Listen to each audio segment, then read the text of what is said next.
IRC Media brings you the first source you can watch for truth on board decisions in Indian River County. The Board Report, where taxpayers and policymakers intersect.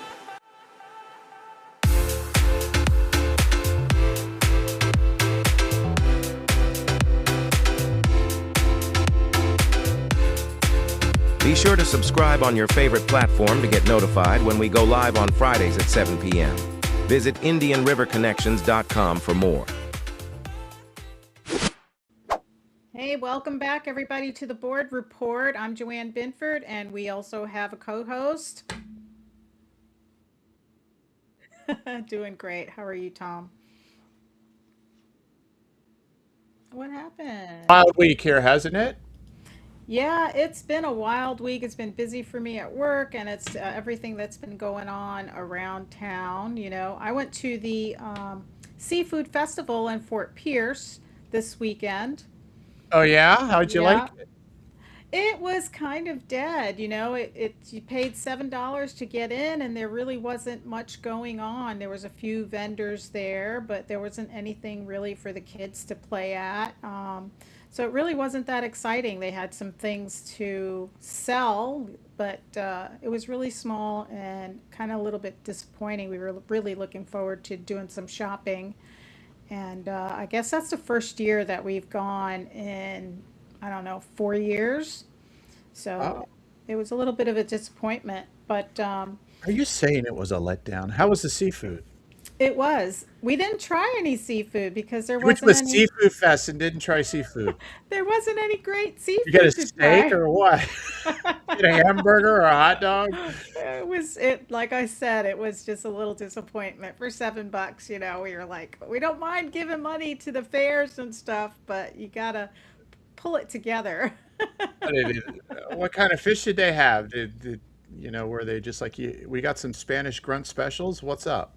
Oh my gosh, I don't even know. We walked by one stand and we were like, that's not seafood. I don't see any food there.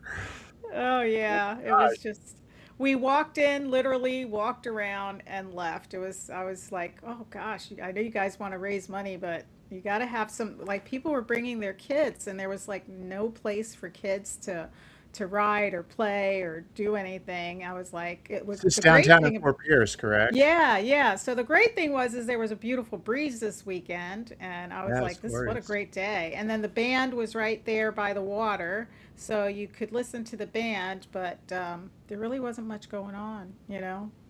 That big restaurant that they put in the new concrete mausoleum type building that they built on the boardwalk over there went out of business. The Crab Stop or whatever it was. Did it really? Yeah, that's my understanding. Where the ice cream place was too, and all that, Oh wow, and didn't so even Bob's know it. Landing's still there, which is good, and you got the Old Town Coffee House over there. Old Town Florida Coffee House is really good too. But I was surprised that that whole restaurant got a whole renovation and it didn't last a year and a half. Wow, that's sad. That's sad. So listen, we've got the elections coming up, and we've got a lot of candidates that are jumping in the race. Oh, this is getting nuts, isn't it? Mm-hmm. You know, it's funny because I've been conversing with Jennifer Pippin about this. She got approached to run, and it wasn't really on her radar in that respect. But she is very savvy about government, and really talked it over with her family and everything, and got in. I wrote about it last week. The big question is what's Joe Flesher going to do? I knew he was going to retire. I actually reached out to him. For those of you who don't know, I've been hired as a correspondent to do articles for 32963 Vero News. Wow. So, Yeah, hey, and I guess I'm going to start reading it now. you can do what you like with that. But and it's fun. It's challenging. I do mostly cover city, but I sort of knew he was retiring, so I reached out to him, and he was a bit upset with me over what I wrote in the Sunshine Journal, so he didn't want to give me the story, and he gave it to Russ Lemon, who was the first on the scene with it, and then the TC Palm. And, that's fine. He can do what he wants. Um, so I knew he was retiring. The question was, with politicians who've done things for 5 terms and, served that way, you always wonder until they finally mention it, are they actually doing it? And that was the question. Well, I get what you're saying because I talked with him too. I tried to get him on the show to talk about, county commission and, what we were looking for in the future because elections were coming up and he didn't announce it. And, you're right. You don't know if he's going to decide to jump to be the incumbent all over again. And he was telling me that he wasn't going to run. He mentioned, well, I'm not planning on running if somebody is going to run. So then I called him back and I said, hey, we've got a candidate in there running, and he was not coming forward and saying I'm not running. He said, let's put it this way, my paperwork is in the car. Oh, is that candidate when it was just Melissa Dean? Yep. Yeah. Yeah, so now we have Jennifer Pippin in there, some other gentlemen, and who else is that? Let's We have see. this Melissa Dean, Robert Hardingham. Hardingham the third. He's been Yep. in. Uh, do you have the picture from Sebastian Daly? We can just name them off right across the screen. Yeah, let's do that. Let's bring him on up. Okay, let's share that screen. Share that screen. The technology we're still getting used to because we live in an analog world for most of our lives. But there they are. You've got Jennifer there, second from left. You got Mr. McPartland, who is the vice mayor of Sebastian. You've got Melissa Dean there of Dean Wellness, the owner, and she is a staunch conservative, I might add. And then you've got Mr. Green, I'm sorry, Mr. Hardingham, Robert Robbie Hardingham.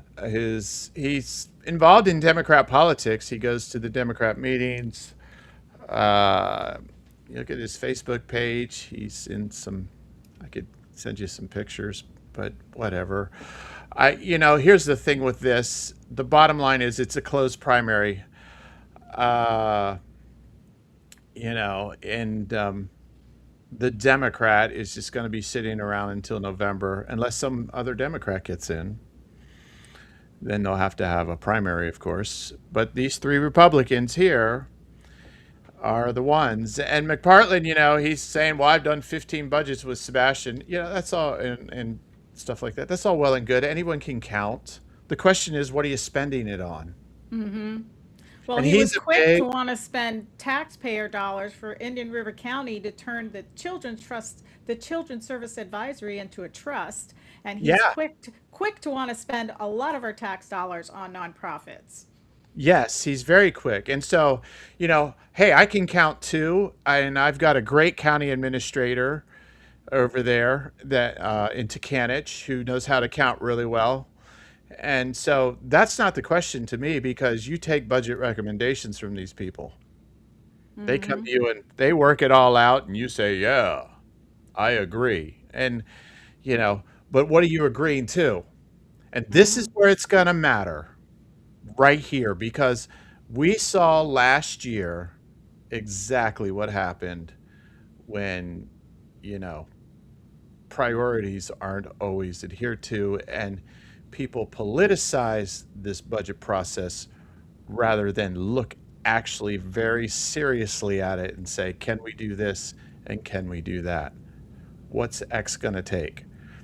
And so that whole sheriff's budget thing, I think there was fault on both sides. Uh, Hmm. Joe leading that charge, he was, I wrote about it. That's why he won't talk to me, which is fine. I don't care.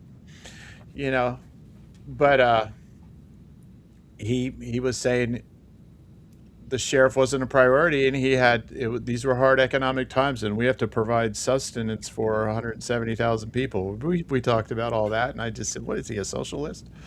I just asked the question, and well, we're not raising the millage rate. Well, that's a big conservative thing. We're not raising taxes. That's what we do around here. and everybody goes, "Yay, conservative," and then they spend it all on the wrong things. Mm-hmm. And there's $3.5 million, $4 million sitting there at CSAC. I've got a list here from that year. All those notes on there, these are people who are voting themselves money, or they're organizing it, and their organizations are directly involved With CSAC. with CSAC, and they're receiving grant requests. Mm-hmm. Michael Marsh in his first year with Team Success, God bless him, he wants to run a nonprofit and feed people and do whatever and help kids understand the laws so they don't screw up. Okay, whatever, that's fine. More power to him. But he filed a they filed a faulty affidavit in their first year from going for CSAC, and they won $60,000. The following year, he gets on the committee and he goes after $14,000. And when the vote comes up, they say, "Well, we recuse ourselves." So he's in the room and he goes, "I'll recuse myself." And with him staring at everybody in the room, they are discussing what they're going to give him.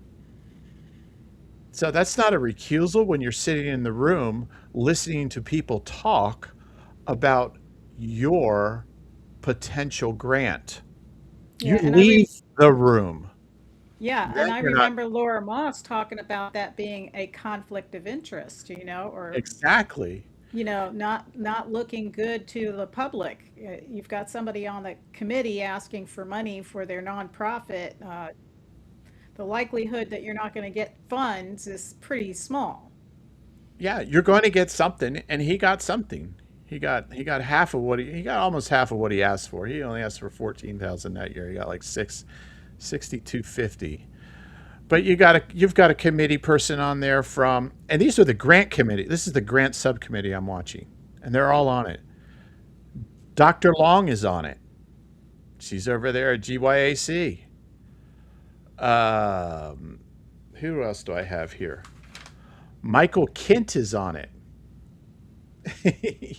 you know, he's the Tell mental us health about collaborative, Michael. Yeah, Mental Health Collaborative. Where does he work? What's his and he's the business? retired United Way CEO, and he runs the mental health collaborative. Uh, uh, Karen Toole, this is the grant review committee. IRC Okeechobee, Director of Communities for Connected for Kids. Brooke Sosserman, she's the IRC Community Foundation. They don't ask for money from CSAC, so she's there as a really good professional in that regard. Uh, Kaylee Matawala, Substance Awareness Center, or now known as Thrive IRC. They were asking for $220,000. She's That's like a lot of money. one of their financial people. She's looking at this going, I got to be here to advocate for our budget. Bob Schlitt, who's the chair, and he didn't. I don't have. Can't make my notes out over there. Um, Sherry Kolodzi, yeah, Sherry KOLODZIEJZZAK. She's Habitat Humanity, Board of Habitat Humanity. Susan Curtis was the Learning Alliance. She's the big one. Yeah. So she says, I recuse myself, but they're asking for $450,000, and they get 370 that year. And then And she'll so, turn around and ask the Cleveland Clinic for money. yeah, and so and then on the needs assessments, they're the ones who do needs assessments and planning. They're saying, well, uh, the grants, we have these needs, so the grants have to go in this direction. So they verify whether or not these programs are viable to actually go to the next step of getting a grant. So you have Autumn Schneider, who's the director of internal operations at Healthy Start. Healthy Start does, Dancing with the Stars and raises a ton of money, and then they raise a ton of money here. They go to they go to the Indian River Hospital District. They get money over there, Hmm. and so and they do a lot of things with kids, babies, and all that stuff. They're probably the most qualified to receive it, but the point of the matter is a conflict of interest. They're one of the most qualified organizations to receive it. I think the Learning Alliance, with the literacy work they do, is qualified, but their people cannot be on this thing. Yeah. You just can't. And there has to be independence. And these committees need to be made up of people. And this is going to be a difficult thing because people will go, well, where are you going to get someone motivated to sit in a room and do this on the behalf of the government? Well, citizens, this is what you've got to deal with. Well, we shouldn't have to do it. These people should have the nonprofits and they should be going to the community, trying We to sh- raise money so that we can decide who we want to give our money to. Right now, I feel like I'm donating to all of these people that I don't care to donate to. right. I They've agree wholeheartedly. created a division of government where they take our tax dollars and say we're using it for this, but nobody's really doged all of these companies. How much are the top people making? Well, In these. here we are in that regard. You know, look, that's what these committees are supposed to do. And so if they're not, Tracy Zidans is there. She doesn't do any, she is not part of a thing. Wendy McDaniel, United Against Poverty. And she's over there. She says in the beginning of the meeting of that 24-25 budget meeting or whatever it was, she says flat out, this is our money. Don't give it back because the taxpayer isn't going to be able to use it. They've already paid it. I'm like, where do you get off? That's what I want to know. Well, for fiscally conservative representatives that we have here, they are not that fiscally conservative. Just like that argument that they had with the sheriff department not supporting him. They didn't really go through his budget to have good arguments for saying why they couldn't give him those funds. They didn't have good arguments.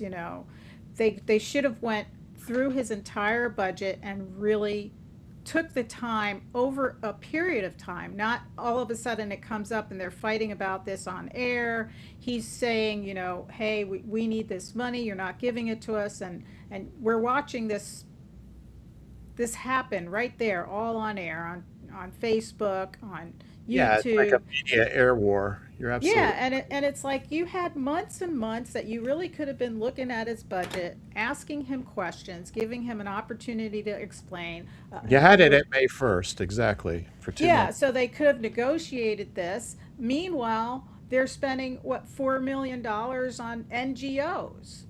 which they actually, that happens in March, April.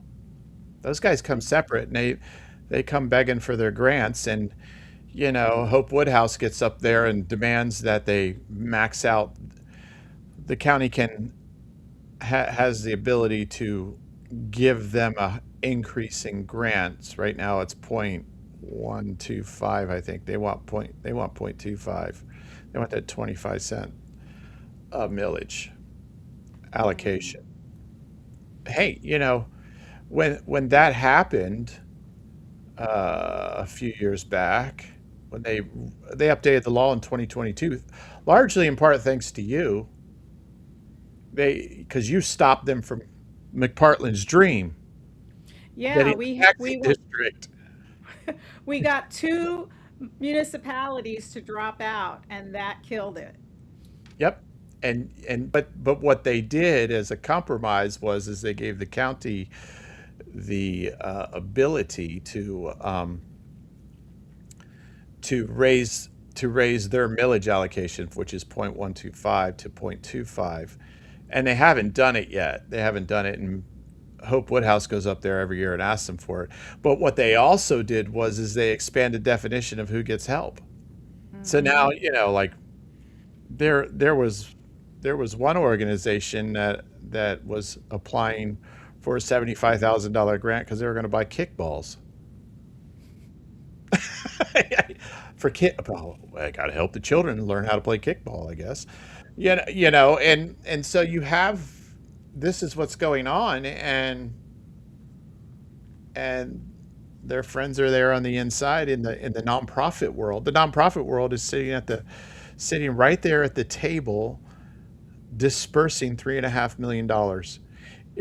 I would say it's 65-70% of these people are involved somehow in nonprofits.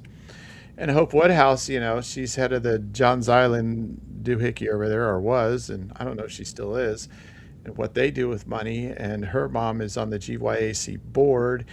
And, it's just it's a tight knit community. And most of these people, they've got a good amount of cash. I mean, if Hope Woodhouse is over there saying, we can't, and this is what she said in 24. I mean, we could play it. We've played it here, I think, before, but the audio here is not good. But she basically said, Johns Island has to hire from Europe because we don't have kids here who are trained, wait staff. She's a great financier. Why don't you guys over there at Johns Island bring a bunch of kids over and teach them how to do finance? Probably We save should everybody a lot of money. we should put Right? yes, I know. We should put Woodhouse up while she's at the county commission. I don't know And if we'll be able to hear this too well. Maybe just crank your. we'll try it. We'll Yeah. try it. I'm gonna try to crank it up and see if we can get the volume up here. Oops. Okay, let's see. Can you hear this? You were not agreed to meet the 1999 agreement of .125 mil or .00125. It Can I took put captions 7 years on? From 2017 Are you able to hear it? I can hear it a little bit. All right, so let's do this. to actually get to .125. In 2022, we had an ordinance Here it that comes. said that we would gradually go from .125 to .25. Well, we finally got to .125 last year. And Stop the staff tape for a second. recommending we stay at .1. Okay, so what she's talking about here, so in 2022, we go to .125 to .25. We got the ordinance. It's at the discretion, like I said, of the county commission. This is 2024 in April. I think the budget allocation recommendation is $3.1 million for around 50 programs, 45 to 50 programs to be divvied up. Now, when it goes to community services, 8% of that goes to administration directly. That's about Wow. $240,000 because of the salaries and stuff to admin this. Now, remember, 2 years prior to this, or 1 year prior to this meeting, they didn't have community services overseeing CSAC. It was her, and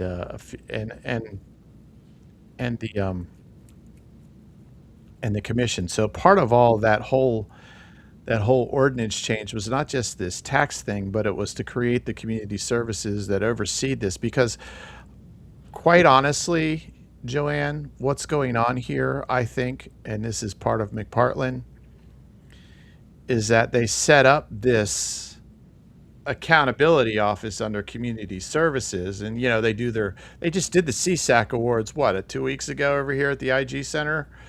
And so you set it up, you tell everybody, hey, for $3.4 billion, we got 18,000, 19,000 points of contact done.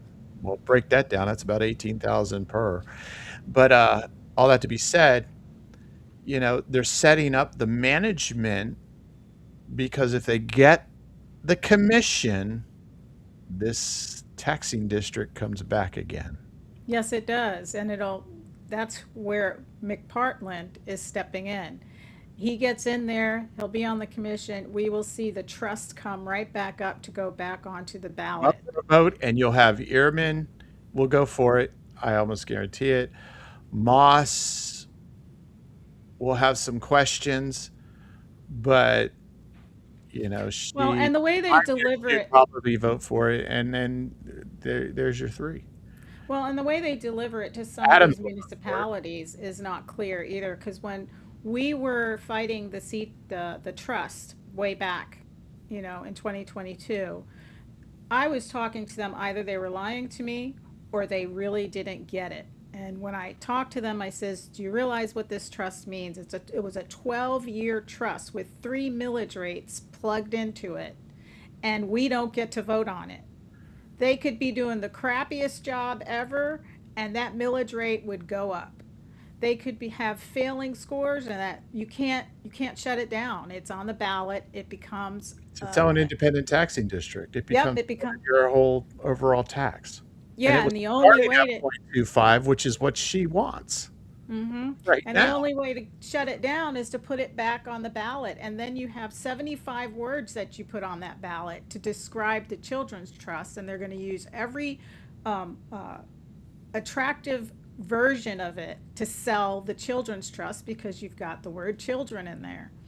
So once it gets on as a independent taxing district, it'll be there forever. It will. And that's something we don't want. So go ahead and continue this. I hope people can hear it. Yeah, let's try it. 2.5 this year, even though the CSAC committee recommended a 10% increase. So I guess, what's the point of making a commitment if it's not followed through on? Stop the tape. I guess, She's talking about a point of a commitment. She goes, what's the point making a commitment if it's not followed through on? The commitment in law is the millage is your millage share is 0.125 or 0.00125. Her follow through is raise it. Here's a work for George Soros on one of his financial places. Like I said, she could teach finance to kids, and we would have no problems. I'd have no problem with that. Teach them finance. So her follow through is, why haven't you haven't committed to raising taxes on our behalf of our NGOs. All right, go ahead. Okay. to me, I guess she's good cop, I'm bad cop. I'm bad cop. I wish that we would start the process of living up to the commitment. And then the last comment I have is, what can be more important than the children of our county? They're the future of the county. And Okay, I have to stop there because they always bleed that out. What could be more important than the children of our county, the future of our county? Now listen You to what know? she says in response to that. This even gets better. based on the mistakes of the past, we are living now in a community where you can't hire qualified people. Watch. You can't hire therapists, you can't hire teachers. Why does Johns Island have to go to Eastern Europe to hire people every year? I'll tell you why. Because the wages are cheaper and you have clubs over there probably. Can you believe that? 'Cause Just because you're literally not. Why doesn't Johns Island have an apprentice program for those you want to hire here and keep the jobs in the States? Because you have to right. pay them more. That's right. That's right. I mean, this is going to be coming right back at us, and McPartland is part of the plan. I Yeah, would almost. That's I I can't. truly believe that. We're gonna find out. We are definitely Yeah. gonna find out. He has been an advocate for this. You were there. You saved the county from this misery Well, I of appreciate that, but runaway it spending. wasn't just me. A lot of people jumped in. True. I brought the awareness, and it was beautiful. That's what's great about Indian River County is when they understand something, because nobody was understanding this. People mobilized and they started showing up at the county commission. They started speaking out. We had, you could see that Susan Meal in the background, if I'm correct. That's Susan Hill. Yes, behind Mahil, her. yeah, Yeah. she got involved. People were starting to listen, and it's because this really wasn't out there in the open. Like, our county commissioners should really be informing people about the detriment that this decision would have made to our county over a long haul.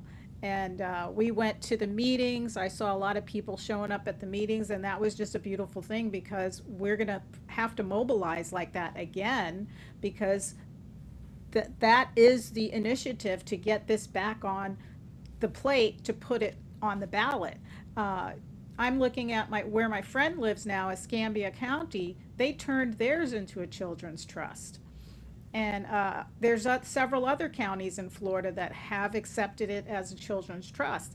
And when I was doing the research, I found Melbourne had totally shut it down. They shut down the children's services because they were like, It's you're Brevard wasting, County.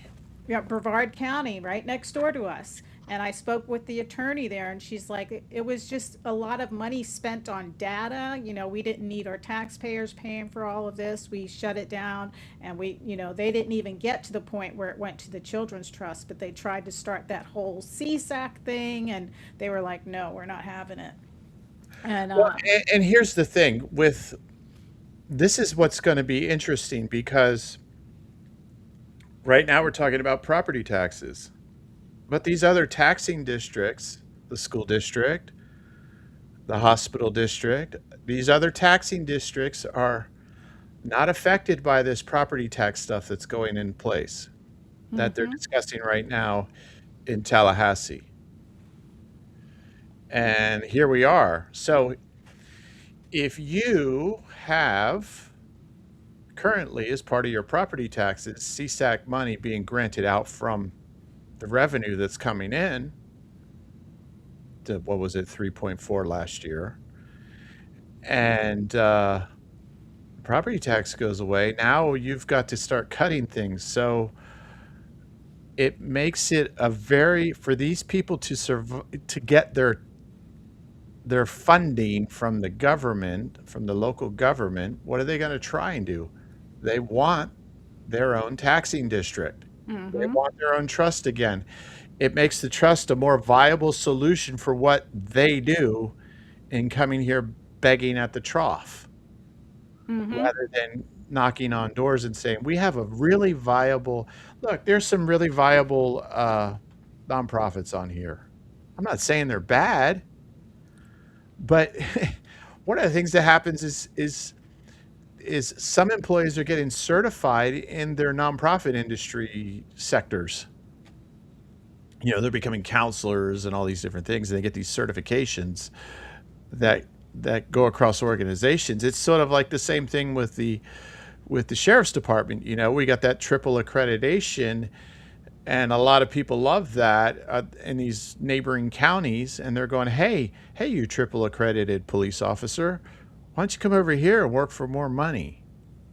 And it's very hard for us to keep that highly skilled accredited officer, when another county next door who doesn't offer those, who hasn't spent the money on those accreditations, but has us train them and then they get them. And the same thing's happening here. We're spending money on tax dollars, and these guys are able to move around it betters them in their industry of the nonprofit world. And they can run from nonprofit to nonprofit, and maybe they go out to a nonprofit that isn't associated with Indian River County anymore, which is fine. I get it. But why should we be paying for their accreditation at all? I don't care if their accreditation is helping kids in our county. Because if you're at the table telling the county to spend money on your accreditation program, I have a problem with that.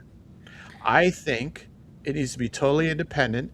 They can come in, if we're going to do this, they can come into a totally independent group, committee, who has no dealings with their organization getting any money from CSAC. As soon as your organization is getting money from CSAC, you're disqualified, in my view.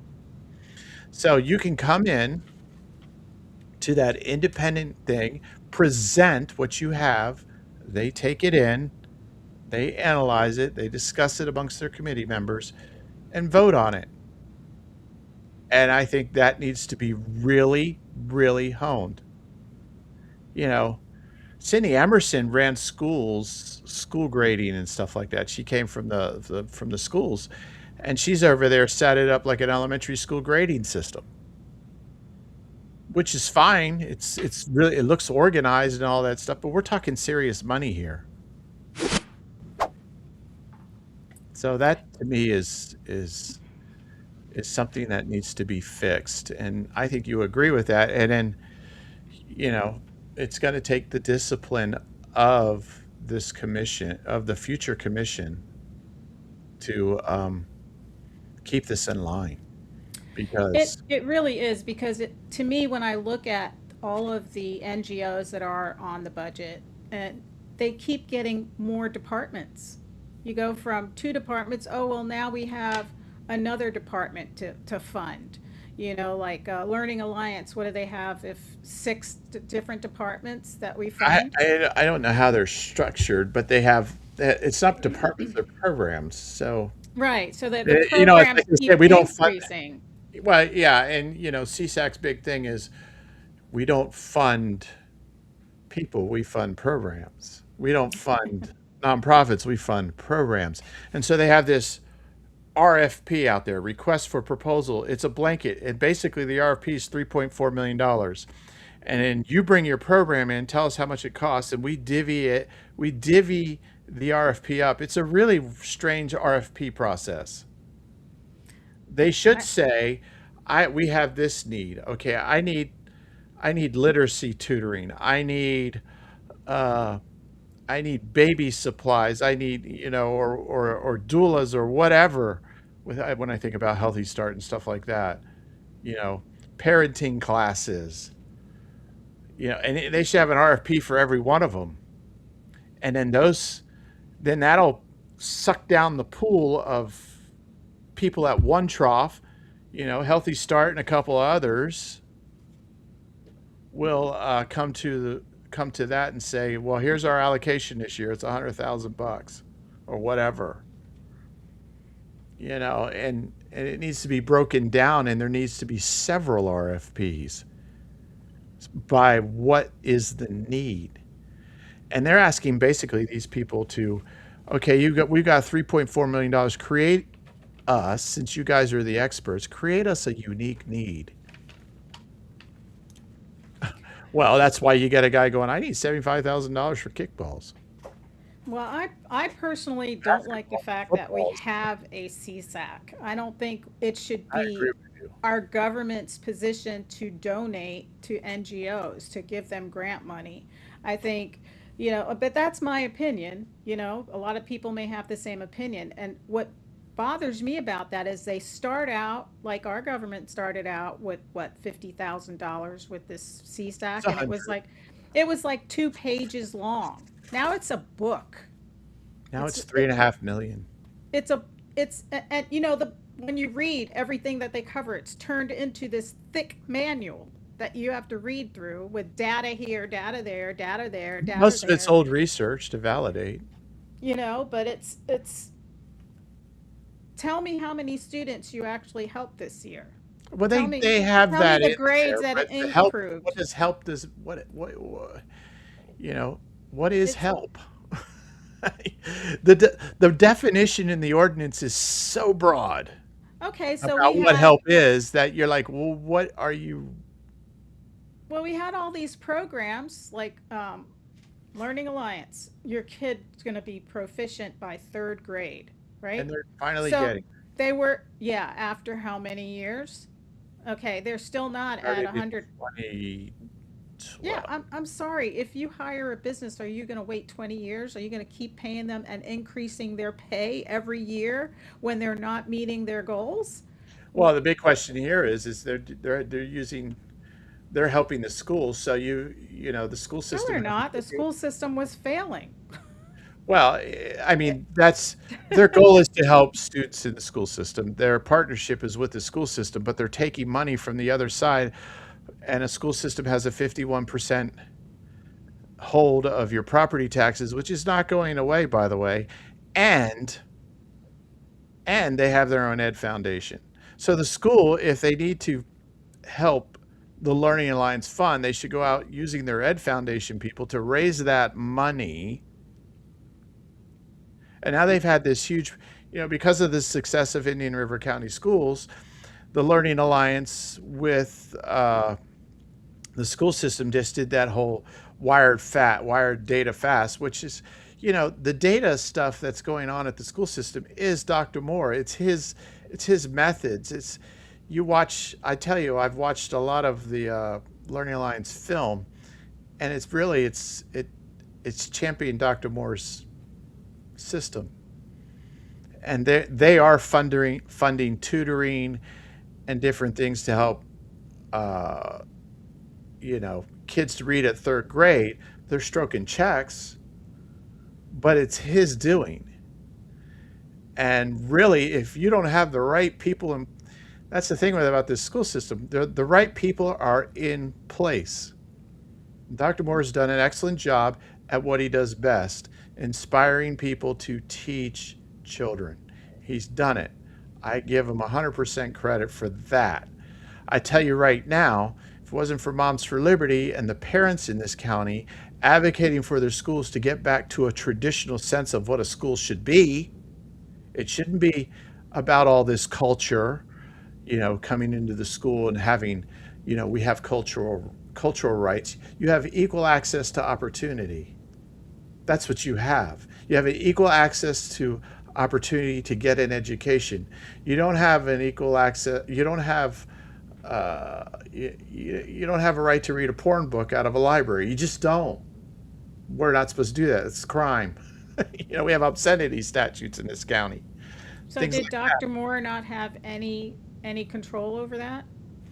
He did, but it was revealed by who? It was revealed by the parents. So the parents, you know, there was the discipline stuff, and there were all this restorative justice was coming in. Jackie Rosario got rid of Courageous Conversations by Glenn E. Singleton, who developed all of that internal bias and explain your whiteness and all that stuff, and how policy is actually racism and all that. And he has destroyed school systems doing it and made a ton of money in the process. I'm actually going back through this book by Luke Rosiak called Race to the Bottom, which details all of this stuff. What they did in Loudoun County schools was ridiculous. And If we didn't have Moms for Liberty, if we didn't have Jackie you didn't have, Rosario, you didn't have where would our school district be today right. without So pushing? if you were, Dr. Moore needed the push to put he need, him in the right direction. But if we weren't there, if Moms for Liberty wasn't there, where would it be today? everyone said that Ray McNulty, God rest his soul and everything. He used to say that she was responsible for all the culture wars in the school, and Jen Pippin was responsible for the culture wars in the school. But those the culture war was already there. Mara Schiff was standing in front of Equality Florida talking about this stuff coming into school systems. There's tape of that. I've seen it. Our school board members standing in front of Equality Florida. So we have this, the LGBTQIA administrative guide, which was mirrored off of the Equality Florida administrative guide that they were sending out to school districts and trying to implement. These cultural things were coming at school systems. Jackie Rosario just said, I'm here on the battlefield saying, keep it out. Mm-hmm. And here's why: because we're about academic excellence. We're not about pronouns for people who are confused about their genders. We're not. Mm-hmm. We're not about whether or not we're not going to sit here and explain our whiteness. Exactly. Like Courageous Conversations asked us to do. So we're going to put a stop to this professional development. We're going to put a stop to these culture wars that are already here. Mm-hmm. And winning those victories on the battlefield by these parents. The library books was huge because that's a moral clarity issue. It is. I get what you're saying, but at the same time, I give Moore the credit he deserves where he deserves it, but he Exactly, but also was part of the problem because all that stuff came on board when he came to the school district. It came on board because people were coming at him going, yeah, you're the new guy. We need to do this. They were testing him and they were bringing the culture war at him, and smart people with moral clarity were saying no, and the parents got on board and said no, and it really started with the masks because now you're talking about liberty as well. Absolutely, but he And would not have said no if he didn't get pushed in right, that direction. So yeah, exactly, he gets exactly, he and gets and credit for realizing the error of his ways, but it yeah, was through pressure and losing students. It wasn't because he was willing. exactly, and so winning those victories on the battlefields the way the parents did and standing up for their rights smoothed out the whole inside of the school system. Mhm. And now these teachers can teach, they can instruct, he can implement this stuff with not having to deal with this stuff because now everything you go to a board meeting right now, it's all about academics. And I that's mean, how it hats should off to be. David Dyer. Hats off to David Dyer. He is first and foremost, and he's been using some of his own private resources to encourage more academic excellence any way he can. He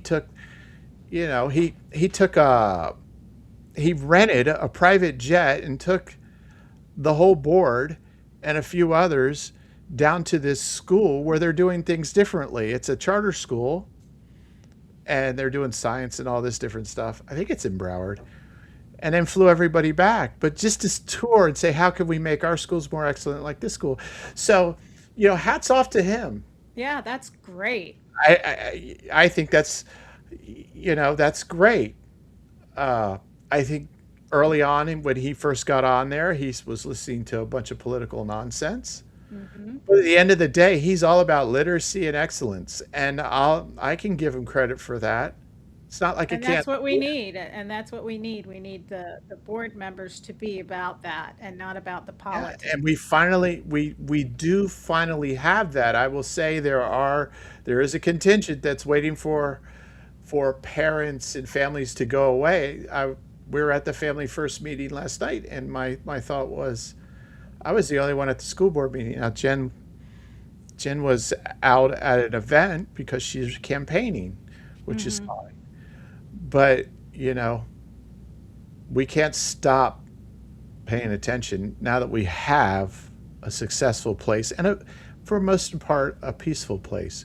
One of the things that happened recently was the healthcare premiums were going to shoot through the roof. Mhm. And who came to the rescue and made teachers aware? Jackie Rosario. Exactly. She did. And There were how a did lot she of do topics that? in there people did not realize what was going to happen.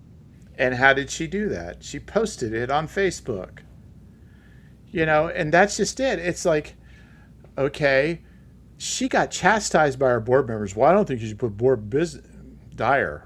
I don't think you should put board. See, this is where I don't understand Dyer sometimes. You shouldn't put this out there. You created a stir. Well, yeah, because people are going to have double and triple rates on what they're already paying for their health care halfway through the year over something they negotiated for this year. So Mhm. 6 months in, you're going to double it. They can't budget that. There are No. already teachers who are taking home less money because their health care went up 18%. And then you're going to double that. Yeah, what was it like $1,000 for some people? Yeah. For some It it was was more. very high. And some of those people that work at the school district are not making 40,000 a year. Well, yeah, well, they're making that 48 minimum, but you're right though, because this went, like even board members, um, healthcare, if they took it, was affected. Everyone was affected by this. Mhm. And so Jackie puts it out there. She gets a lot of feedback. They start getting a lot of letters. Dr. Moore had, according to the recommendations from the healthcare, it's called ILF or something, but they all get together. It's made. Bruce Green's on it. Some people are on it who are retired, and because there are some retirees that still use the healthcare, and some regular people, and they went through. Since we self-insure here, there's like 6 plan options. They broke it all down. They went through it and they said this is the best we can do because they have a small pool. And so she goes out there and says this. By April 1st, they were going to start raising the rates, and then they were going to do another increase on June 1st. And then by then, it would have been leveled out to where they said under new negotiations they wouldn't have another increase. Well, you know it's coming. Mm-hmm. And so when they came into that board meeting or the workshop, already Dr. Moore's like, we can't raise them April 1st. So he says they're going to go into effect June 1st. So he had already figured a way to cover those 3 months. And 48 hours later, because of the outcry, he just said, well, we're not going to do anything at all. We'll just negotiate it when it's up for negotiation. And that's going to be a barn burner too. But he Yeah, had it worked is. a deal with the head of the union. But why didn't the teachers know? Yeah, well, over the years, we've learned that the communication through the school district is not always the best. I mean, even Jennifer Pippin had to find some things through the public information. Yeah, but she's, in all fairness, she's not an employee. But when the employees are sort of shocked, then I'm like, okay, what's going on here? And I thought under a normal board, these things fly under the radar. Look, Jackie's not going to let anything lie. She's going to defend teachers and all this stuff. And because they're people, they're Mm-hmm. doing excellent work and they should be treated right because they're doing excellent work. The school district now has the numbers to prove it. And everyone's pulling to be, quote, best by kids. And we need to keep this going as long as possible. And the way you keep it going as long as possible is to continue the transparency. Mm-hmm. Yeah, So people and at least know there's an honest effort. absolutely. And I mean, the school district is doing better, and I like the plans that have turned up, but it's really been influenced by the board members. Having a strong board that's really focused on education. And Dr. Moore is intelligent, he's smart, and he loves education. And it's nice to see that the school district has a glow. Yeah, and I think it's good. And so we're going to see over the next year or so how they sustain this. Because once you get to one, can you go farther? Yeah, and what was that I think it can go homeschool? to one. Did that homeschool thing go away, where they wanted to set The up School in of the Hope. school? The School of Hope, that's right. Did Yeah, that so go this away? here's a fun thing. So at the school board meeting, I went to the school board meeting. I wasn't able to speak. I was a minute late. Daggone it. Because I would have spoke about the DSEG order, but if you want to talk about that, we can. But let's talk about the Schools of Hope. So Somerset Academy.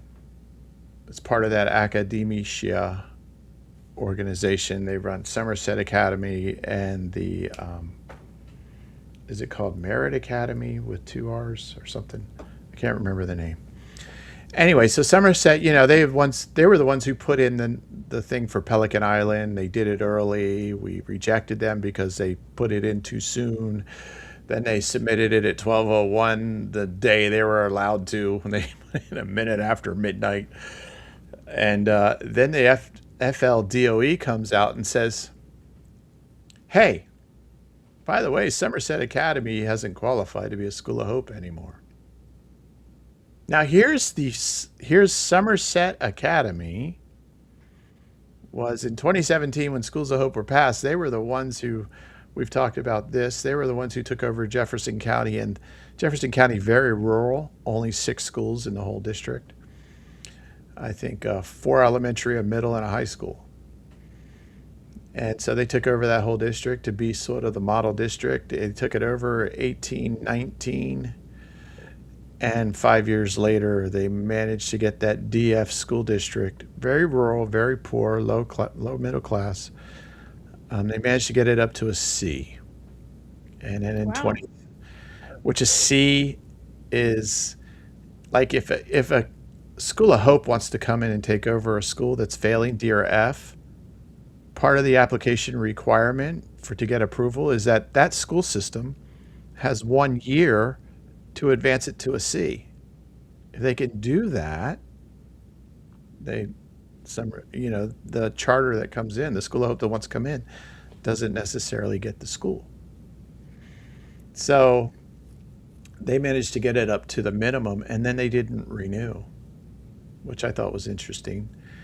And the school system got their stuff back. So Somerset failed here. They just announced an approval. They applied to be a regular charter, not a School of Hope charter, but a regular charter, and that was passed at the school board on Monday night. So if they're a regular charter, what charter school are they going to be? They'd just be Somerset Academy, and they'd start a charter school here, just like Indian River Charter or whatever other charter, because charters are still governed under the school system, and they have to perform like St. Peter's Charter we have, and North County Charter, and all these different charters. So they applied for that. Now they've had an application here already before that expired. They never did anything. So from my understanding of it is that they've re-upped their application now that they're not a School of Hope anymore. So it sounds to me like they're all, just been all over the map. Wow. The So whole world. they would need a school building, or are they just able to start as a really They would have small to fund their own thing. Wow. Maybe they come in and buy a school property from the school system. That would be a nice economic boom for our public schools, because there could be some facility, this consolidation that we're doing. I think there's going to be a building or two that is going to go away. I know the old Wabasso school where the special needs kids are is going to go away, and I think they're going to move into Glendale. And that'll be better access, more modern, and better suited for them than that old Wabasso school that has just a lot of issues with it. Yeah, and Small it'll be building. closer to all the other schools in the district. Yeah. And Glendale has that. Do they still have that fence up that they put up during COVID? They had a fencing that they put up around the school. Probably. I When you don't. walked under the walkways, they kind of fenced it off. Yeah, and they probably did that too for security purposes. So it's going to have all of that. But so with that stuff, that's just a good thing. And I think there'll be one or two properties here that the school system may convert. They want to do some innovative things with, you got the homeschoolers that aren't great at chemistry, so they offer chemistry for homeschool students, so the parents don't have to teach it because they don't know about those things. Maybe you do have some great scientists here. We have a lot of medical people here, so I'm sure Gene Posca could teach chemistry. Yeah, so I haven't seen him back on the ballot. I don't know if he's I running don't again think or he will not. be. Oh, check it out. Look, we've Which got is Mike. here. Yeah, Mike come on Bullock and here, Mike Mike. Bullock's second. Hey guys, Mike Bullock, how are you? I'm good. I literally just got home and made a cup of coffee, and I was like, "They're still on. I'm gonna jump in." It was a busy. We started late. I'm sorry.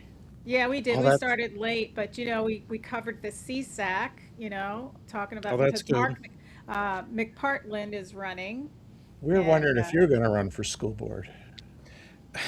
I've already laughed at one person who asked Well, me now you about. can laugh at two people. Yeah, no. Well, I'll put you two on the list also.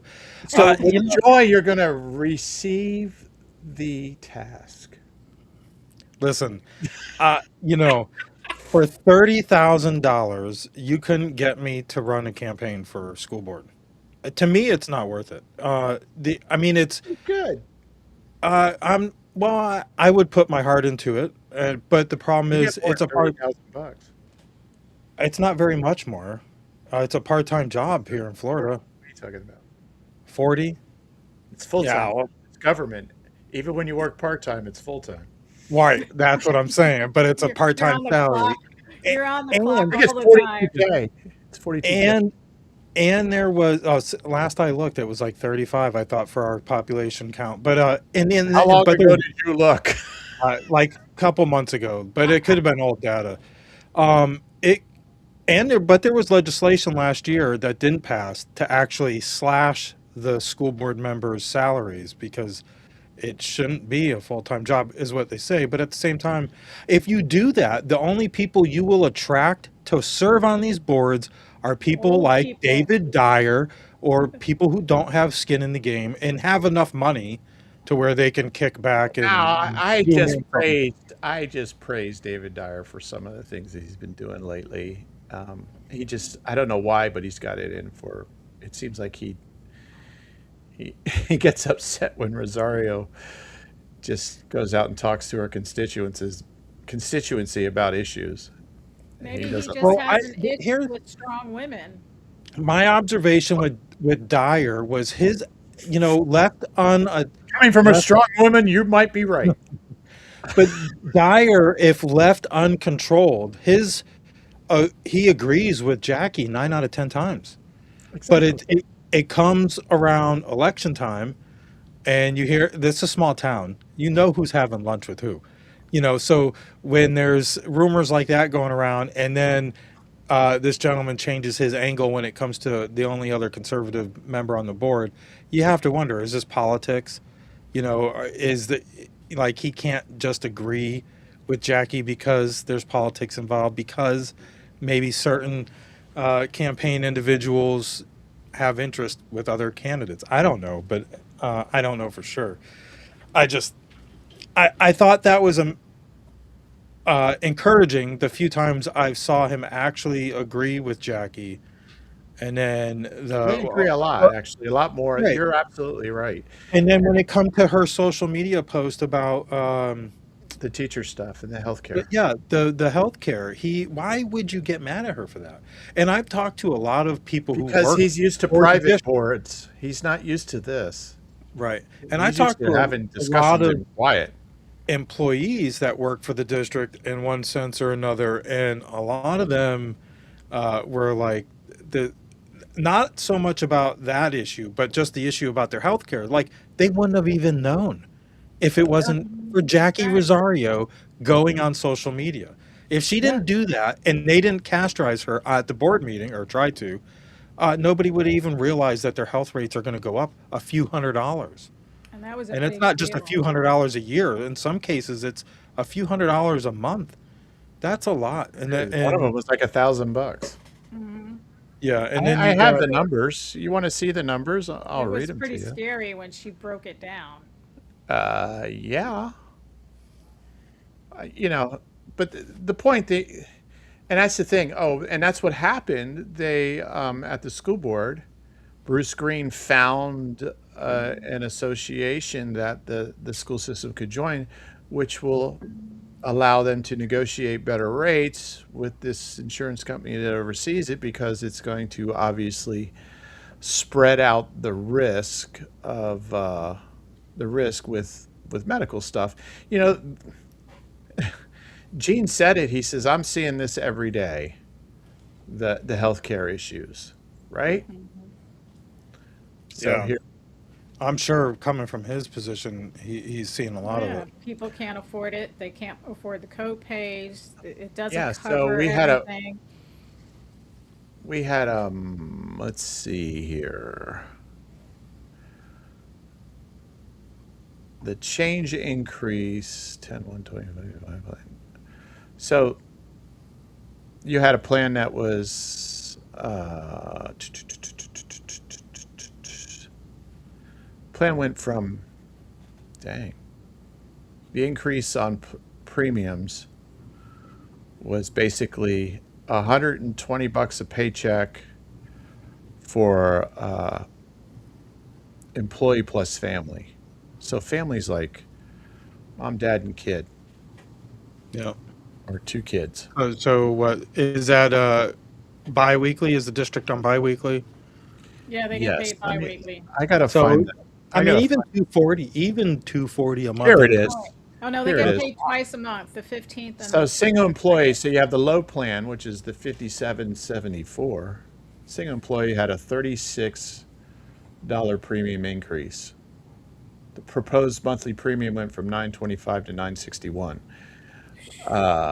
employee and a right. spouse went from 14,488 to $2,042. This is the low plan, so $554 a month increase.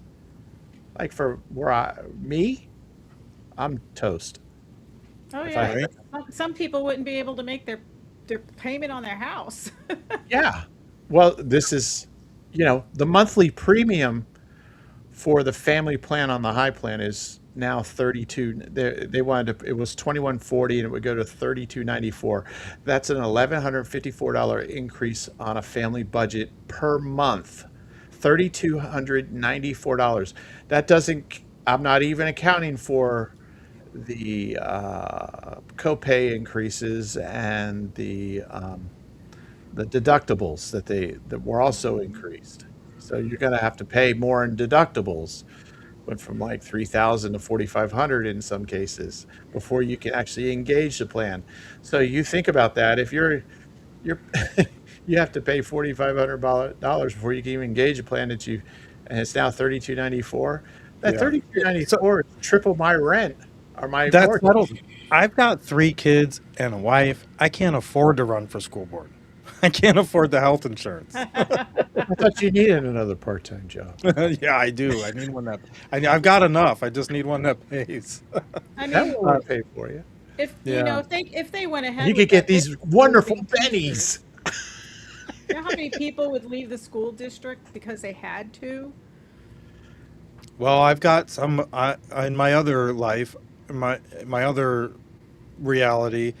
Some of my employees who also are employees of the district are asking about more potential full-time positions or more hours because they're not going to stick around, and some of them are already looking elsewhere. So, uh, Over at the Sam's. what's that?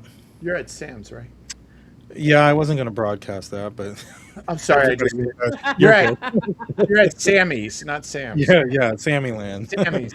You're over at Sammy's in Yeah, this remote restaurant on an Outer Bank. it's all So good. you guys, Uh, so your business is having an influx of people leaving. Mine? Yeah. No, he's No, saying they're leaving the school district no, because they they want can't Oh, to afford it anymore. they want to go from part time to full time, oh, They want and to go full time with him over on that restaurant in the Outer Bank. right, yeah. yeah, and we're just not, we don't operate like a government, so of No, you course somebody, don't. somebody else is worried about their bonus money, so I don't have an endless budget when it comes to personnel, so it's a little different than the government, I guess. I don't know. I Well, did have somebody ask me you're today, running a restaurant. I mean, come on. right. Well, I did have somebody that used to work for the district today that works for me asked me about the consolidation of the schools, and it was a great opportunity to um, explain just that. Like you have to operate this somewhat of a business, and then when you have threats of your tax money supporting other schools using your facilities and your resources, the district has to make these changes, and it was a keynote like how long has it been since these schools were actually running at capacity? Uh, 5 years, 6 years, or not more, Well, right? Probably Pelican Island pre-COVID. is saved just because of the classical model. They have waiting Yeah. lists now, and Yeah. Yeah, it's gonna, it's not at capacity because there's still those grades in there that will be overtaken by the classical school. But when it's all said and done, they're going to be what, at 96% is the expectation. And if they already have a waiting list for each of these grades that are coming in, I think they're going to right. do 2 and 7 next year, and they're going to add those. It's really good. They have to use the history um,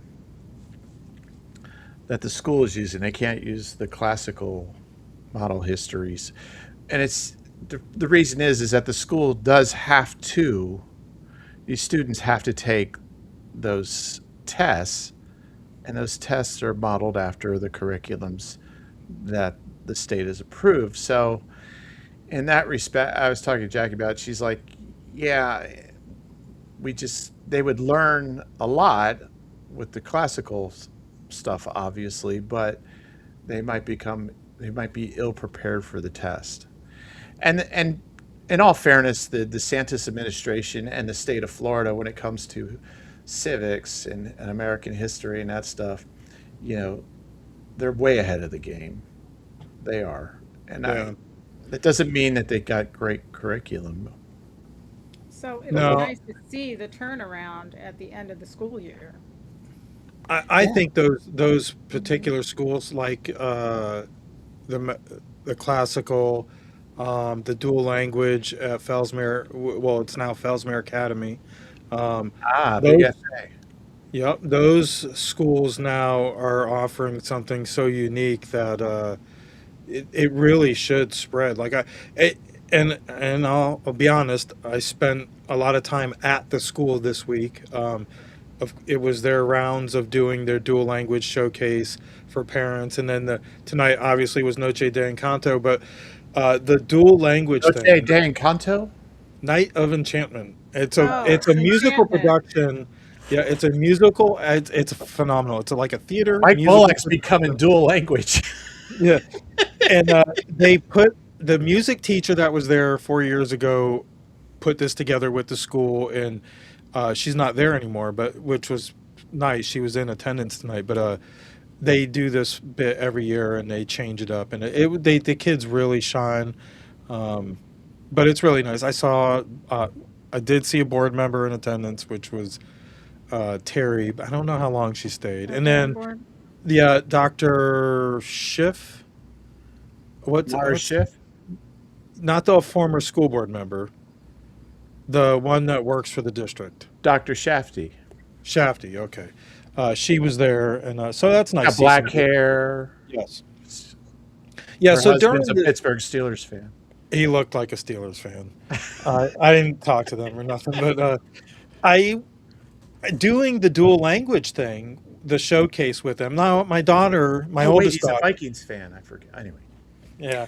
Well, my oldest daughter, she's 10. She started the program with them in its inception. And so I've seen it progress through 5 years now. And now my youngest daughter is in kindergarten. She's in it.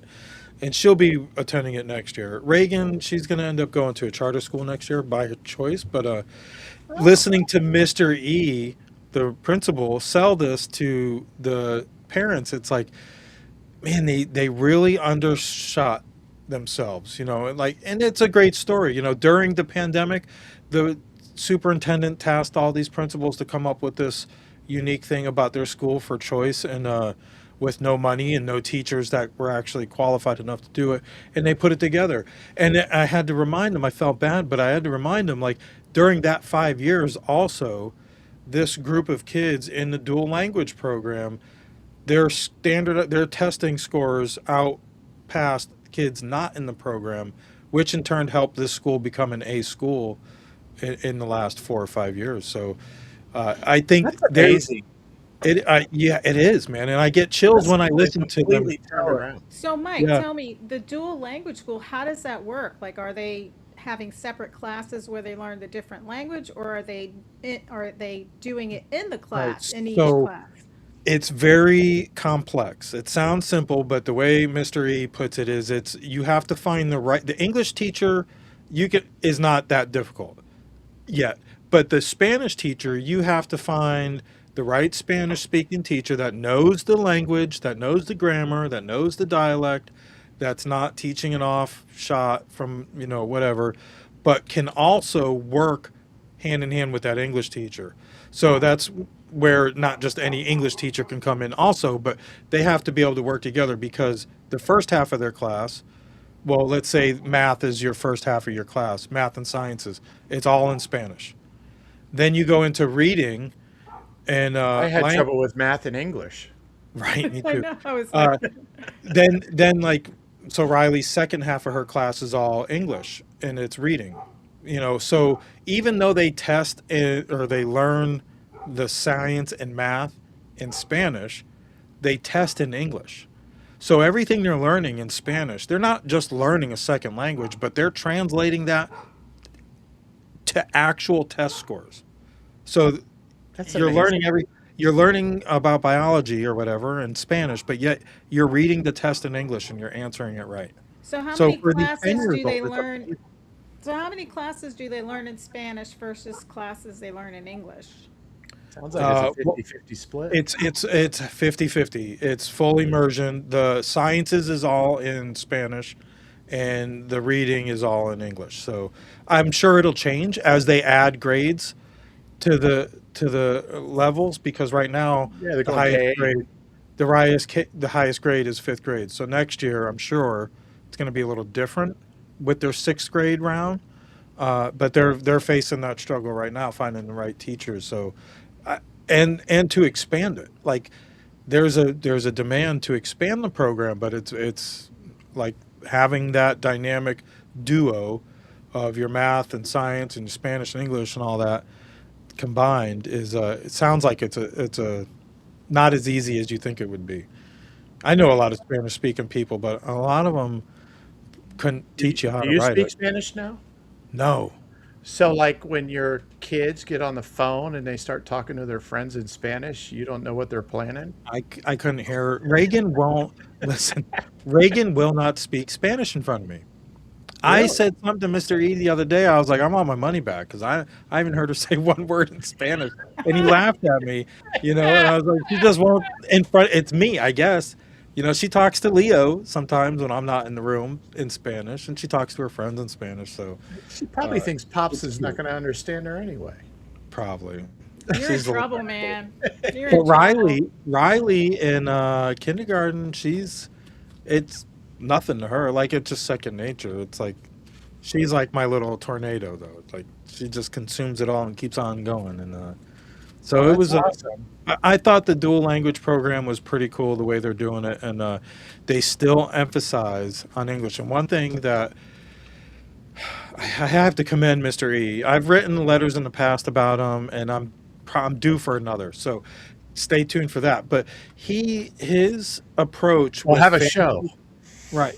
His approach with families and fathers is like I've never seen come from a principal before, and He's a his passionate guy. emphasis coming from Panama City. And here's his quick story. His parents sent him here at 18 to Jacksonville University to learn English. Didn't know a lick of English except for what he learned, in Panama, and so he had to find out on his own. And now from what I understand, he does classes for adults. But his emphasis to these parents about how we teach the kids in Spanish, but if they're not comfortable answering in Spanish, they don't get mad at them. They don't grade them any different. And I witnessed that in the math class the other day. And, kids are listening in Spanish, but they're answering in English or whatever. And his you question in our business, you always look for the politics in somebody where it shines through just a little bit. Just so, I don't know, maybe it's a desire just to know a little bit more about the person that doesn't advertise it. So I kind of had feelings about some of his friendships, but and but he emphasized during his talk the other day about how important it is to learn English because you're in America. English is our primary language, and his message to some of the parents were like, you should be learning English too. Because there was a good amount in there that didn't that don't know English, and he's always very accommodating to everybody, and sometimes that makes for long, long messages from Mr. E. But I can appreciate it. You So would in a think I dual, would know it by now. so in a dual language school, English is still the first language. Yes, absolutely. Yep. But they do immerse them in the sciences with it. They don't do that when it comes to reading because that's still So the like primary. reading like English or Yeah, like yeah. reading like history books and stuff like that. Anything that they're reading history on or but how do they do science in Spanish? So they're reading science in Spanish. Yeah, it's just translation, assume. When I was in the class, it was math, and numbers are numbers. They look the same in Spanish or English, but it's and the teacher was so animated. This the kindergarten teacher was so animated, and it was just it was really neat to see, and you can tell they're building this. It's not something that come canned up that you just imply, at inception and it runs smoothly. And he'll be the first to tell you there's a lot of hiccups. But coming from where I'm at, like, yeah, I have some complaints about everything, but you can tell from where I'm at. I think they do a really good job We should I have him didn't. on the show, I He probably would. you So know, this to is the kind of guy share Mr. that. E is. Uh, Last year, my wife's aunt and uncle came to one of these events, and she was moved by it. She wrote a letter. Didn't say who she was or who she was related to, but she wrote him a letter saying thank you. No, it was a great night. And he came to her house a few days later to say thank you. He just happened to Wow. live in the neighborhood, or his mother lived down in Vero, like not even in the same part of the county.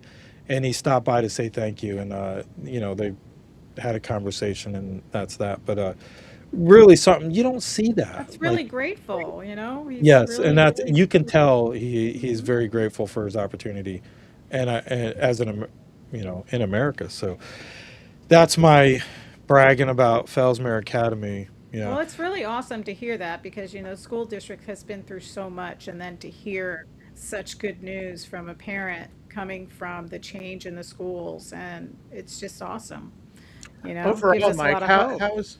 Oh, I'm sorry, Joanne. But overall, how is the discipline these days in the schools? Is it a lot better than it used to be? I'm curious. It's just a Well, I question. ask my kids. This is what I ask my kids every couple months. Uh, are there any bullies? Who are the bullies? Like, do you witness any bullying? And I always get no, nothing. That's And I was awesome. like, are you're not the bully, are you? And they're like, Yeah, no, really. no. And I've talked to some other parents that are there quite a bit, and there's been incidences where the deputies had to like moderate maybe a little scuffle between kids. But if Nothing Fellsmere, out of the ordinary, right? no, Fellsmere, you can't compare Fellsmere Academy to I'm not sure of all the other schools, but I'm going to go ahead and say it. You can't compare Fellsmere to the rest of the district in elementary schools or K through 8 schools because it's kind of like it doesn't sound very good, but it's kind of like their own enclave. Like they're It is. not No, no, it they're is. not they An don't have oasis. that metropolitan that not metro, but You like don't the have the kids whole from all over coming there. No right. one, But no one's but you trying to do. get to Fellsmere. Right, but you have white, you have black, and you have Yeah, Hispanic there. There's the diversity there, but but they all live there. pretty They're much, all yeah. friends all day long. But now they're turning Their away neighborhood people from school. other parts of the county that are wanting to get their kids into the dual language program because there's only so many seats. So when that Well, that's a good expands, thing. yeah, when that expands, there'll be more kids come to Fellsmere. The problem with Fellsmere is the real estate. There's not much they can do there without spending a lot of money, and buying up real estate. And I don't think they can. So it'll, Well, it's 81% Hispanic, yeah, Now, what 15, grade level is that going up to? it'll, 15% white and 4% black. yeah. Next year will be the first year they have seventh. Though they're going to go up to eighth, Yeah, BK. which is good. I like that idea. Corbin this past year tried Sebastian Middle School. He wasn't happy. All his Really? friends were at Fellsmere, so he wanted to go back to Sebastian River Fellsmere. Middle? Yeah, he had some friends there, but his clique was back in Fellsmere. He had a taste of My click was in outside on his. Fellsmere. Yeah. And Reagan this year, she wants to go. She got accepted into the charter North school. County? Yeah, North County. So uh, it'll be interesting, and I'm kind of glad that way. It opens the door for She got you know accepted because she knows two languages. probably. Well, they do that though. Actually, the way they lottery, there's different pools they draw from, and one of them is like test scores. So I mean, if not that your chances are any better, but they'll pull from this pool of good testing scores, so many, then they pull so many from this pool that might have different criteria. I don't know. They explain it much better than I do during their open houses, but it was a little nerve wracking for me because it's, a lot. But for Right. Reagan, I think she's my student. She's a really good student, so I think she'll do good. I think that's So, really great of nochos your and kids. chantos. Yeah, that's the only sad part is leaving the dual language program at Fellsmere after 5 years. But Riley's still in it, and so that'll be And That's your good son for him. wants to go back. Yeah. Well, he's back, but he's not in dual language. The He's in sixth grade, so Is the sixth the grade not dual language? no, they started the dual language the year after he started. He missed it Oh, by one. that's right. I Yeah, forgot. I remember you had the one kid. It was yeah. He was he missed it by 1 year before they so started he on. only knows English. Yeah, yeah. His sister English. Reagan's not teaching him anything. No, Well, she no, don't speak at home. nope, nope, Better get not. your kindergartner on him. Yeah, right. But Mike, I gotta say, your kids are really brave to like leave school and try something else. I think that's a They really are. great quality for them, to feel confident. Like your son left all his friends, wanted to try something different. Not a lot of kids do that. And now your daughter's like, okay, they're spreading their wings. That's awesome. Yeah. I feel I would have stayed where I was comfortable. I wouldn't have even Oh tested the yeah. water. I Me never too. leave my office. Too easy, especially for me when I was in school. I was not interested in spreading my wings. It wasn't my wings I was interested in spreading. So it, I'm glad they're good. They're all good kids for now. Yeah, they're very confident Knock kids, on wood. So, That shows a yeah. lot of character right there. So, good Yeah, it job, was Dad. in, Mom and Dad are raising some good, strong kids, confident yeah, we're kids. trying. We're Yeah, that's a I don't have my Chad Prather shirt on, but it's just a dad trying not to raise liberals or something like that. But yeah, they're good, and I love Fellsmere. I really do. As much as I give Dr. Moore crap, he really did empower Mr. E. Not Mystery, but Mr. E at Fellsmere Academy. From what I see, he really empowered these principals to do more if that's what they really wanted, and you can tell which principals are cut from that cloth that really care about their kids because they do. They go out of the way and they make things happen like this, like the dual language program. So I'm happy with them. Um, yeah. you got anything else on that? I was going to ask your opinion on something totally unrelated. Oh boy, Did here you we guys, go. did you guys talk school board, county commission Yeah, race we yet? Oh did. I man, was where just were gonna you, ask you bro? Oh, about you were at that. the Nochos and Chocos. Because it went from 3 candidates to 4 candidates I now. So heard. we've got 3 Oh, Republicans Bob McPartland. and Hardington. He reminds me of green eggs and ham. Oh, I have a picture of him that I've got it I don't even too. want to show because we would turn our show not into a family No, show any longer. yeah, No, we we're had him up. We had all 4 of them up earlier, and yeah, his hair was green and spiked up. So I yeah. was like, And this one reminds is me of white green and he's eggs and wearing a ham. anyway. Well, we can talk more about him in August. I feel like because I don't really think he's a No one's fact. going to challenge him. Yeah, Yeah, from Call him what the I Devin read, Cooney of this race. right? So I thought there was the article I read. I don't even know who it was that um, there might be some potential others considering putting their hat in the ring, and I was just assuming that would have been and on the everybody's left. going after 2. Yeah, but I I would have know. assumed that was the left, and that's almost like I don't want to show our Well, cards over in here. Daryl Orr's I race, wouldn't you doubt have that. over in Daryl Orr's race, you have Mark Jaffe is Mark running as Jaffe, who's a a Democrat, Democrat. Yeah. and I met him. I had the chance to go out to the training for candidates, and I sat in. Jennifer was there. Tom, what's his name? Langan, who's challenging Jackie Rosario, was there. Tom Lang and Why is he running Ryan again? Isn't Matthews. he a Ryan Matthews in conservative? District 1, who's running against Pasca if he runs, was there as well. And Jaffe was there. And Jaffe's running against Lore. And he actually said, I was reading some of the threads under the TC Palm article about the 4. And he's like, I'm out here trying to get signatures. As soon as I tell someone I'm a Democrat, they don't want to sign it. He goes at it, and he goes, and I agree with a lot of these people, but we agree on things. But as soon as they find out That's I'm a my Democrat, problem with Florida. Listen, you just encompassed it right there. like What, the James Fish. polarization? No, the fake Republicans. How is that guy going to get a job here? Nobody wants to sign his petition because he's a Democrat. So if he's interested in politics, I signed it if he had given me one. I would have signed it. right? But as a Democrat, if you want in at any elected level, you're going to play conservative to get anywhere in this state, which is, I mean, right. But the problem is people aren't vetting these candidates all the way up to, like I mentioned, Fishback.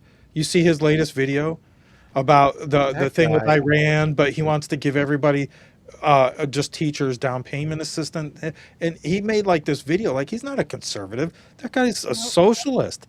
He's a My He's social a socialist. My slogan for him is throw the But fish back. you know Yes. what's going? Throw the fish back. That's Throw pretty the good. fish back. It's too small. Yeah. He made this whole video about what we could have done with the money. Throw the fish back. He made this whole video about what we could have done with the Iran money. It's not a keeper. But it, Sorry, Mike. no, you're good. But You he's a keep talking fake serious. Republican. We'll just make jokes. But he's a fake Republican out there on social media, and he's getting Oh, this he is. attention from the He is. youngers. Have And, you noticed what they're doing, Mike? Because all of his policies are for Americans. So it's America first. First, that's Yes. right. But it's socialism. It's not constitutional republicanism, that's for sure. You're right. It's here's a handout because we're for Americans first. So I'm going to hand out government. I'm going to put you on the dole. What are you, Martin Van Buren? I mean, come on. yeah, so that's my problem. Don't talk about slavery, but we'll hand out everything. Martin Van Buren started the the patronage stuff. That's how he avoided slavery. He Yeah. gave everybody pages. You don't talk about this, I'll put you in the government. Here we got Fishback. Oh, America first. Yeah, I Just a think patron for you. yeah, Throw the fish back. and they sound great, but they just it's vote pandering. But like for the guy running against Grunt. or trying to get signatures in the red county, that should tell you something. But then again, you have the Jackie Rosario's race. Why is he running against Rosario? He should be supporting. Yeah, I guess so. I mean, but He was I mean- he does not like. They don't like Thomas Monster Lang looks Liberty. familiar. Did he run before? I thought he No. was another conservative running against No, Jackie. he's not. He's nonpartisan. He's in an MPA. Oh, okay. I thought there were. And he I actually thought- supported Peggy Jones. Oh, he did. Maybe Yes, that's he where I did. know his name from. And he has a nonprofit that teaches kids how to row right out there in Sebastian. And they have a whole regatta thing. A lot of middle schoolers. He used to be a teacher, and he's going to try and work the union vote up, I guess. What's he? He's Yeah. running as a Democrat or? No, What- school he's- races are nonpartisan, so Yeah. it doesn't Oh, matter. okay. It's whoever gets 50% plus one. So if a third entered in that race, Mm-hmm. and if everybody got 30, they have a runoff. That's how it works. So a little bit different. Yeah. But Jackie is, yeah. I She don't should see be anybody- solid in that race. I mean, she's done so much for the school district. Well, just- everyone likes to treat her as a lightning rod. The thing about all of this is I was talking to Jennifer about this. She goes, it's been rather calm in terms of a campaign season because by February people really start getting in. The last campaign season, with the sheriff's race, everybody got in early, right? November, shoot, Keith Touchberry was in it for practically 2 years, and so they all got in, and what Milo was in longer than him, I think. They were both roughly the same, and anyway, all that to be said, people got in early and everything, and it was a big campaign season by February, March. But one thing that's happened is the passing of Ray McNulty has really, it's left a void in media coverage because that paper hits 60,000 homes, and it's not there anymore. Time for the Sunshine Journal to take over. Well, that's where IRC Media and Sunshine Journal should fill that void. Just one. Yeah, and you're right. I think there's been a lot less. It's sad that that many people actually paid attention to his articles. Well, May he rest in peace. all right, he But set narratives. right, he You did. know, he Right, did. because that many people paid attention I've to his never articles. said he was a bad writer. He's not. He wasn't, and he's a good writer. I just don't. I never agree with anything he wrote, Right. but he wrote it very Lemon Lime convincingly. is not a good writer. Lemon is he writes his own little thing, but whatever. That's not writing. He That- still thinks that an expert should allow a kid to read porn Yeah. Right. Yeah. The whole. I because mean, an expert said it was okay. yeah, the whole Ray McNulty thing, that was pretty sad. I mean, he come down quick with that turbo cancer and was gone. And you're right, he set the narrative, and he also drove a lot of being able to do that. He would also drive a lot of the polarization. Exactly. When he would attack Jennifer or he would attack Jackie. Create an or- uproar. Of course, you're He absolutely would right. keep people in the news, man. He did, and and that's. But he did that for 12, 14 years or whatever it was, and he, I had people who moved to this town after I got here, and they would read his stuff. They go, "Who is this guy? He's does he actually believe it?" And different things, and the I've shared his articles with people on the other side of the country too, and they're like, "What the hell? What's he got against this person?" Or the like, Babylon Bee wrote about him. "Yeah, Well, Well, Mike, you- did you hear the news on 32963? no." Tell him. Oh, I'm a writer for 32963 now. Are you really? Yeah, I'm so a I'm going to correspondent. subscribe to it now. Oh, there would you you go. You're going to go to the library and pick up your issue? Yeah. If I share you my screen, look. Here, I'll share screen. Let me see here.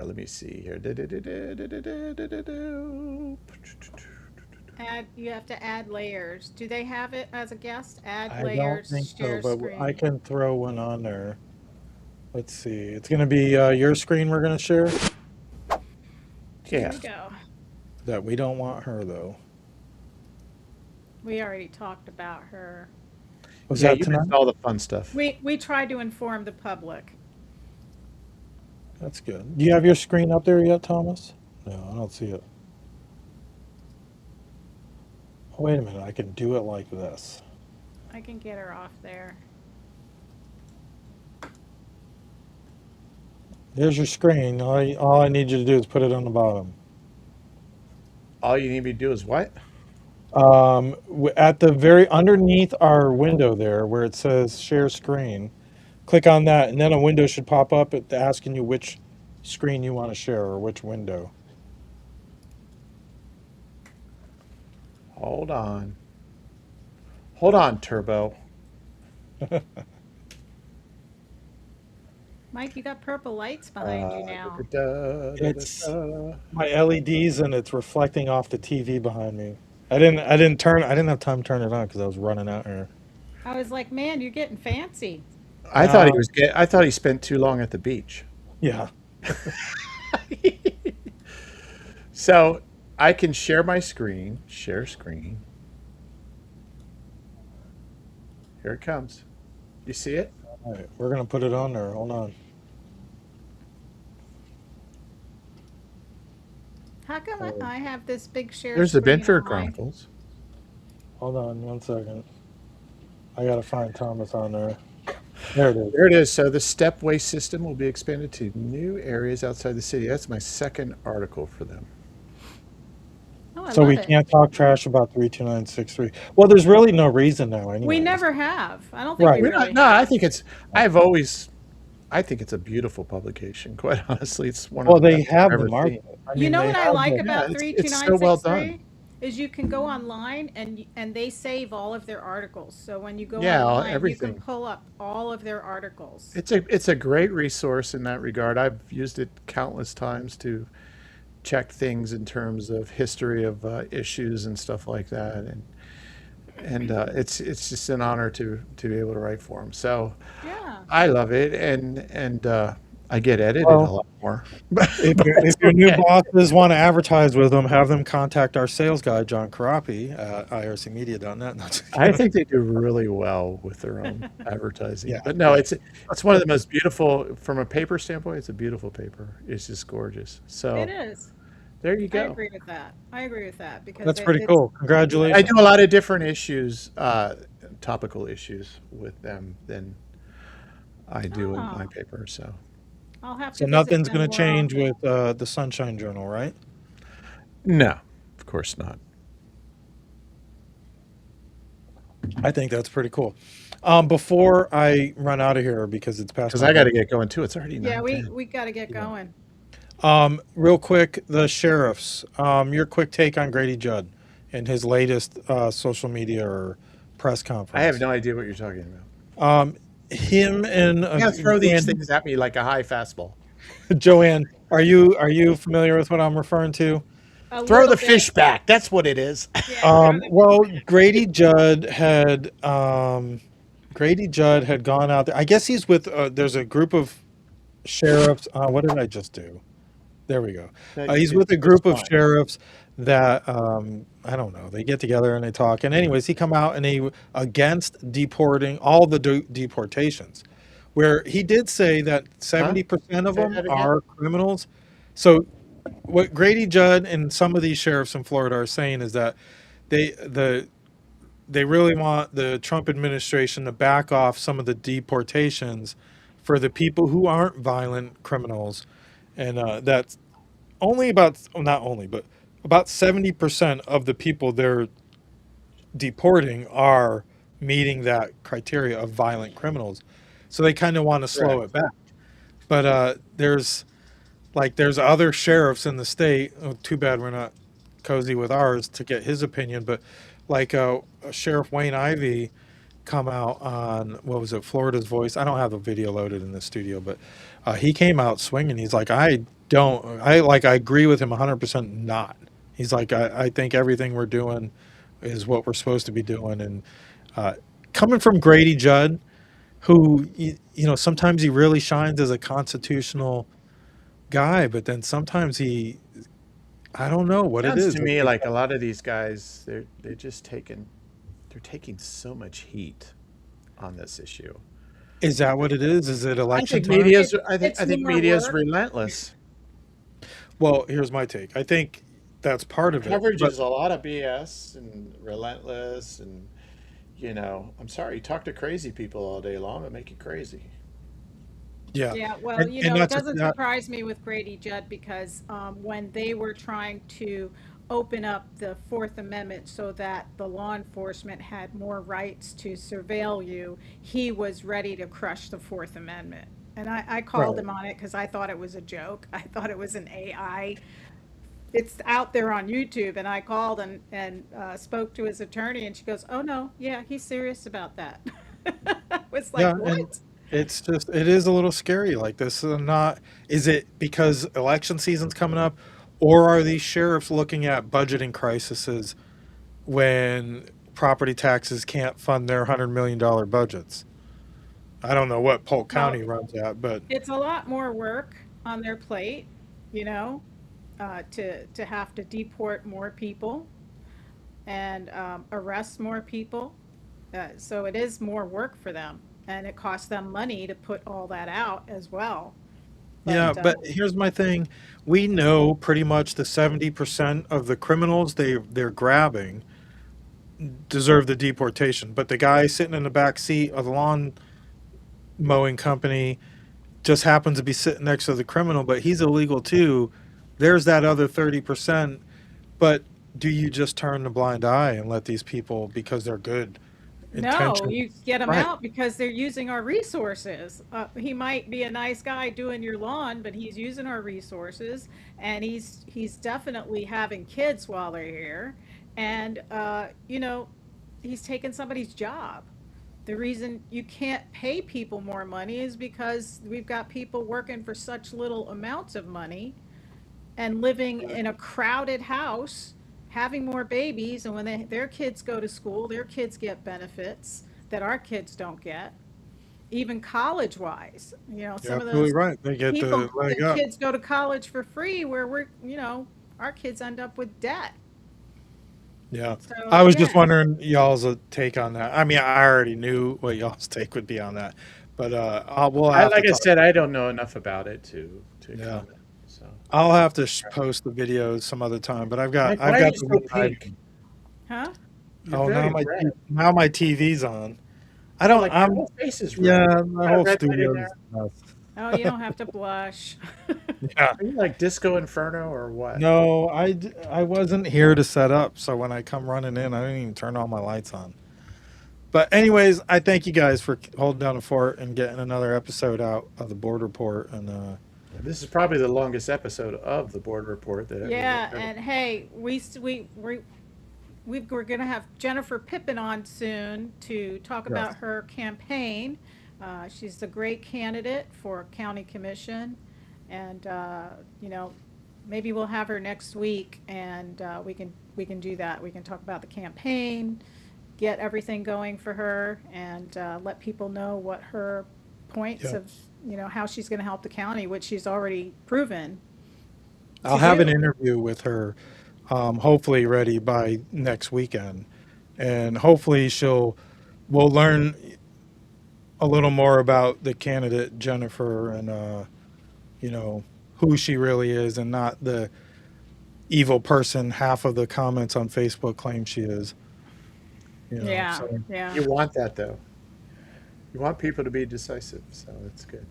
well, definitely, Hmm. and we definitely want to know the real Jennifer too. So I look forward to talking to any of the candidates that will are brave enough to come on Hmm. and talk with us. They're all welcome. You already talked to some of them, and hopefully some of them will consider coming on. So Yeah, we definitely have room for more people to come on, candidates. We've got a lot of candidates running now, so this is a great place to, get them out there so people can see who they are. yeah, and they don't have to come on here to talk about other candidates.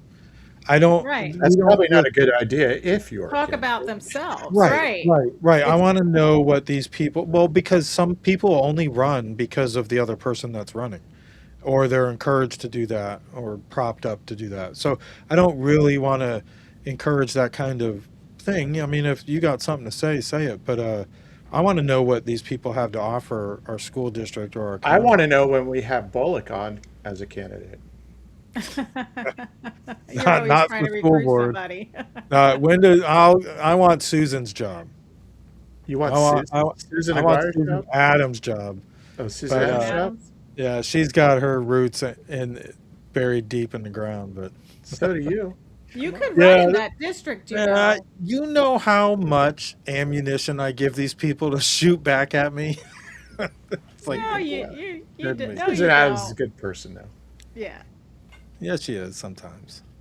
Well, speaking of candidates, I will have a feature coming out on Sunday morning on one of the candidates in the races. And so I think it'll be good for people to see. It's got a lot of history in it of the person, and it's going to be a lot of fun. So where's that feature going to be featured? It's going to be featured on the Sunshine Journal. It is a profile feature on Ms. Rosario and what's Oh, going to happen. awesome.